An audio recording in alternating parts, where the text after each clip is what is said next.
Ngayong araw lang, hindi bababa sa 10 aftershocks ang naitala sa Negros Oriental ayon sa PHIVOLCS. Ako po mismo nakaranas yan kanina doon sa bayan ng Tayasan sa Negros Oriental. At babalangan ng mga eksperto, masusundan pa ang mga ito. Kaya maging alerto lalo na sa banta ng landslides. Wala namang tigil ang search and retrieval operations kahit mas pahirapan daw ito ngayon dahil sa mga nararanasang pag-ulan. Sa datos ng NDRRMC o ng National Disaster Risk Reduction and Management Council, may 71 pa rin pinaghahanap na mga biktima ng trahedya. May report si Salima Refra. Ito ang aftershock na yumanig sa La Libertad at Himalalud kaninang tanghali. Sa may Pangalawan Bridge, kitang-kita ang mga nagtatakbuhan. Maya-maya, pati mga motor, nagmamadali ng lisanin ng tulay.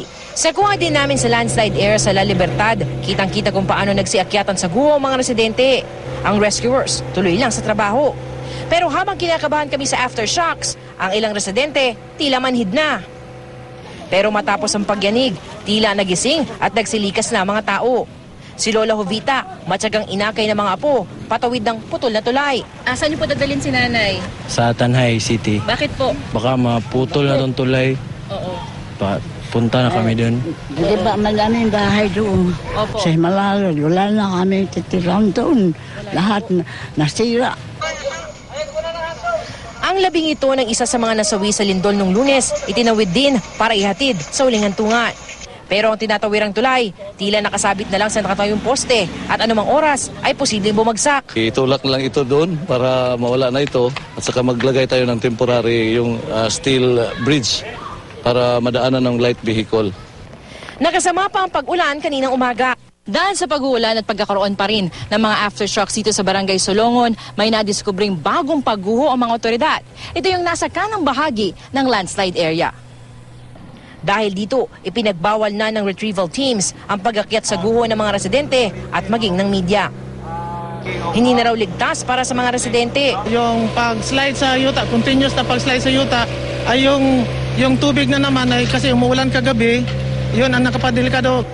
Pero itong si Hildo, akyat baba pa rin sa guho. Nagbabaka sakali na makagawa ng paraan para may pagpatuloy ang paghahanap sa ina at mga kapatid. Gusto namin makita.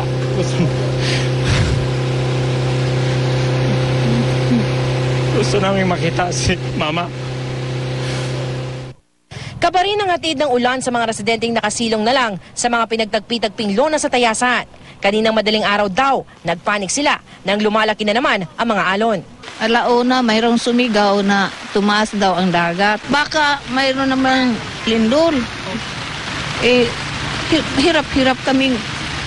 Dahil din sa pag-ulan, tumaas ang tubig sa Sapa dito sa Pangalawan Bridge.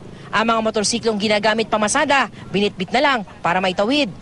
Ang truck naman na ito ng gobyerno, hindi na makaalis sa makapal na putik. Sa kabila ng mga pagsubok, nakapaghatid na rin ng tulong ang Kapuso Foundation. Kagabi, namahagi sila ng tulong sa Himalalud.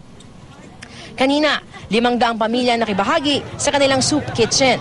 Bali itong aming dala ngayon ay paunang tulong pa lang ito, partial na tulong, pero may mga dating pang talagang goods na mabibigay din dito lalo na sa mga affected nun sa landslide.